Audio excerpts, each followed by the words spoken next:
في شارع الطيران. وشارع الطيران يعتبر من أهم الشوارع في حي مدينة نصر. فإذا كنت حضرتك واحد من زوارها فلا شك أنك قد مررت بشارع الطيران، ولو لم تكن من زوار، لو لم تكن من سكان هذا الشارع فبالطبع أنك تكون قد سمعت عنه. وشارع الطيران يعتبر من الشوارع الراقية والتي توازيه في الحي، مثل عباس العقاد وغيره من الشوارع. ويعتبر شارع الطيران به العديد من المعالم الهامة، ويوجد به محطة مترو بالقرب منه. ويتسم الشارع أيضا بالتخطيط المتقن والمميز، حيث لا يكاد أي مكان في هذا الشارع لا يخلو من المساحات الخضراء والأشجار، سواء كانت على جانبي الطريق أو في مفترق الشوارع. وشارع الطيران يعتبر من الشوارع الرئيسية في حي مدينة نصر. وشارع الطيران أيضا يضم العديد من المجمعات والمؤسسات الحكومية والخاصة.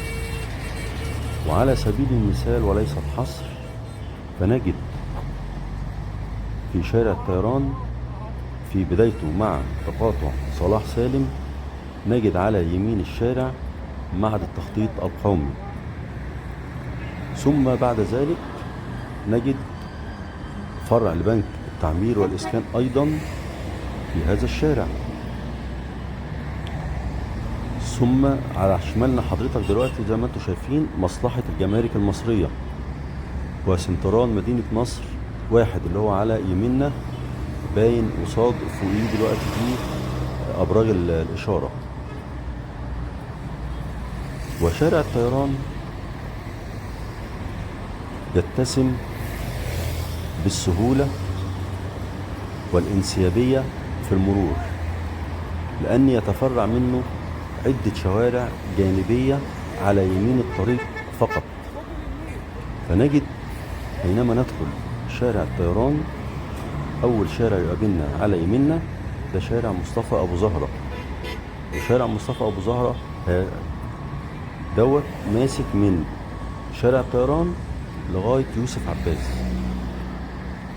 ثم بعد ذلك نجد شارع عثمان عبد الحفيظ أيضا من الطيران حتى التقاطع مع شارع يوسف عباس.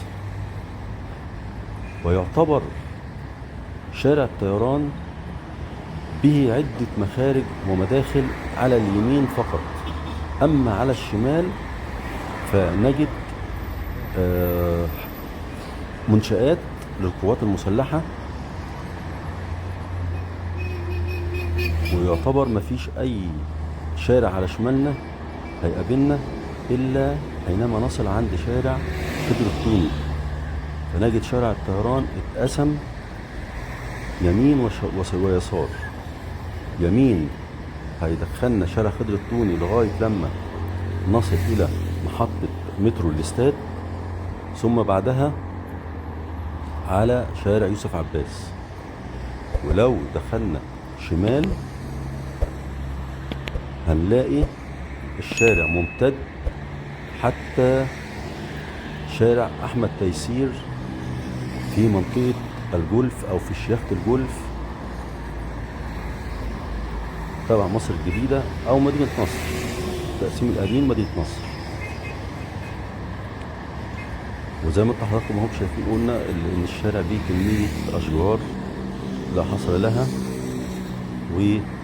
لو حضراتكم شايفين اللي على شمالنا ده دلوقتي، دي كلها دي تبع القوات المسلحة، اللي هي أنا بوجه عليها الكاميرا حاليا أهي، دي كلها دي تبع القوات المسلحة.